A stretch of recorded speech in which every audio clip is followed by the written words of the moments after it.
Seres humanos que acompanham o Planeta Podcast, temos um recado para vocês. Show do Planeta Stand-Up, link na descrição. Não, é que eu acho que teve várias coisas que você falou que, por exemplo, essa transcendência pessoal de eliminar o ego da equação ou dessa elevação, tudo mais.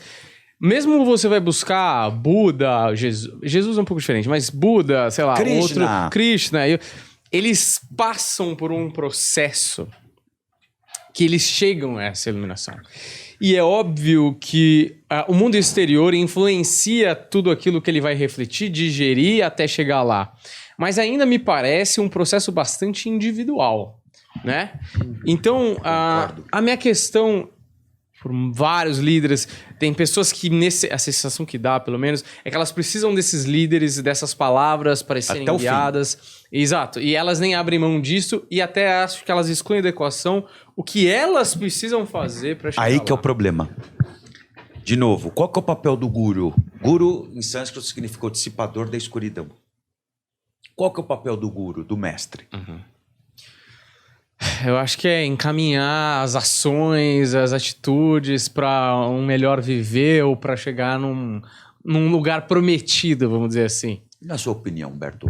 Eu acho também conduzir, dar pequenos toques para que o cara vá se encontrar no pessoal. O papel do guru é te transformar num guru.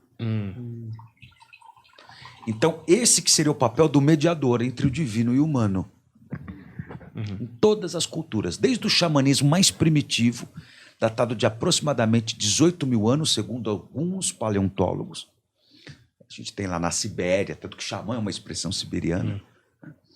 Então, até a gente passar pelo povo do Vale do Indo, né, que vai gerar o brahmanismo, até a gente passar pelos ameríndios todos, cuja origem para muitos antropólogos teria sido na Polinésia, e eles correm ainda pelo Estreito de Beringer, né, e caem nas Américas, e tem vários estudos que mostram índios, inclusive brasileiros da região de Minas Gerais, com exatamente a mesma composição genética de povos maores na Oceania e etc. Ok.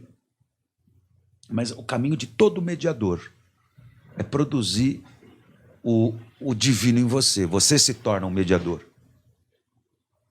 Eu sou anglicano. Na tradição anglicana, eles usavam muito a expressão em gaélico, que é o idioma celta, de Anamhara. É o amigo da alma. Então o cara se convertia à mensagem de Jesus entre os povos celtas, ali no meados do século V da era cristã. Ele recebia a tutela de um Anamhara, um amigo da alma que o guiava e que com ele ia se tornar um Anamhara de outro. Por exemplo, na congregação cristã do Brasil, eles têm o chamado cooperador, porque eles não têm a cultura de um clero. Mas é tão verdade o que você falou, Daniel, que não tem a visão clerical formal de pastor, teriam os anciões, né? Mas o ancião assume, ainda assim, tem o conselho dos anciões, mandam mais do que muito padre e muito bispo em igrejas tradicionais. Então sempre vai ter essa figura de um mediador. E, de fato, eu não acredito numa receita. O que eu disse tudo é muito belo na teoria, mas uma receita. Eu disse o caminho mais amplo do processo. Agora, como você chegar no processo é muito individual. Então, o caminho a ser percorrido, o que eu descrevi até então, o questionamento do quem sou eu, e descobri que nunca existiu pergunta, na verdade, é o ponto final. Mas o caminho para se atravessar, cada um trilha o seu, porque faz parte do aspecto kármico e dessa falsa noção de individualidade. Ego, eu. Então, enquanto existe essa percepção, existe um caminho a ser trilhado de fato. E ele é individual. Todavia, veja que todos eles têm um ponto em comum.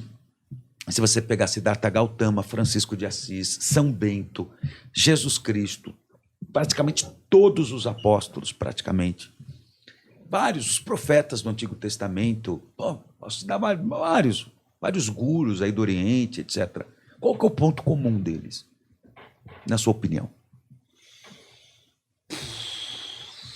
Cara, sei lá.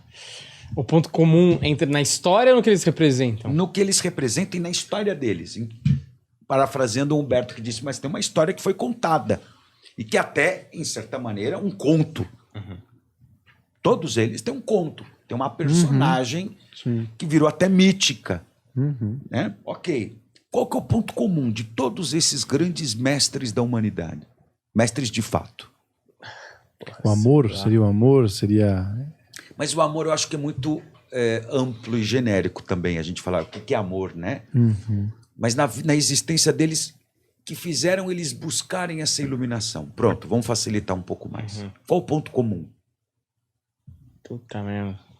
É que eu não consigo fugir dos clichês, tipo, de evolução pessoal, e o amor tá diretamente relacionado à coisa do ser. Se você investigar sem todos ódio, eles, com basicamente perdão. todos, o ponto comum foi um momento crucial de sofrimento.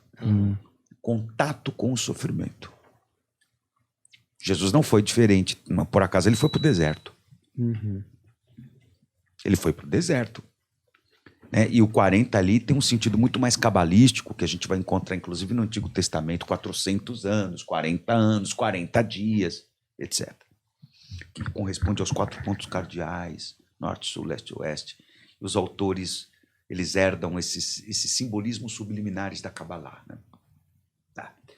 Então, Buda, quando ele teve contato com o luto, com a morte, com a velhice, era um príncipe, num palácio da linhagem dos Shakyas, que eram governantes e guerreiros, Kstrayas, né, do clã Kstraya, da casta Kstraya do hinduísmo e tal. Francisco de Assis, quando ele teve contato com a prisão em Perúdia. Santo Antônio, todos. São Bento, quando ele viu o terror que Roma estava se tornando com a queda do Império Romano e a transição da Igreja como substituta desse império, né? E a corrupção pairando já essa igreja embrionária no seu processo institucional, e assim sucessivamente. Todos eles, em essência, os profetas, o chamamento, né? Foi quando eles viam o sofrimento do seu povo, né? Então, era o contato com o sofrimento, seja em si, seja em terceiros. E em alguns casos, em muitos casos, o arrependimento, que é diferente de sensação de culpa. Pode parecer que é igual, mas é diferente em que sentido? No sentido da gente concluir a nossa fragilidade e querer se livrar dela. Eu não sou esse corpo frágil, esse temperamento contraditório. Quem sou eu? Então é o contato, o tal do Ramana Maharshi que eu falei para vocês agora. Ele simulou a própria morte. Então ele teve um momento de pânico com a ideia de que ele iria morrer. O pai dele tinha morrido alguns anos antes. Isso já tinha atrapalhado a família dele como um todo. Já tinha separado os familiares, cada irmão foi morar com um parente, etc. Ele era filho de um advogado, então era uma família próspera, etc. E aí ele foi impactado com isso, então ele simulou a própria morte no quarto dele, corpo rígido, e ele percebia que mesmo nesse estado a consciência continuava existindo. Ele nunca mais abandonou esse estado de paz, então, obtido. Um dos raros casos tântricos, né? Esse é o Tantra, a iluminação direta, né? E assim com todos. Bodhidharma, que eu disse para vocês antes, o impacto com a dor. Chico Xavier foi a morte da mãe dele. Então, todos os grandes mestres, de fato, é um impacto. Por isso que é muito profundo e intenso o negócio. O fio que une basicamente todas essas personagens, independentemente das histórias e dos mitos que possam envolver essas histórias. Mas foi compreender que o sofrimento dói realmente e que ele precisa ser eliminado. Mas eliminado de fato. Não sob o ópio.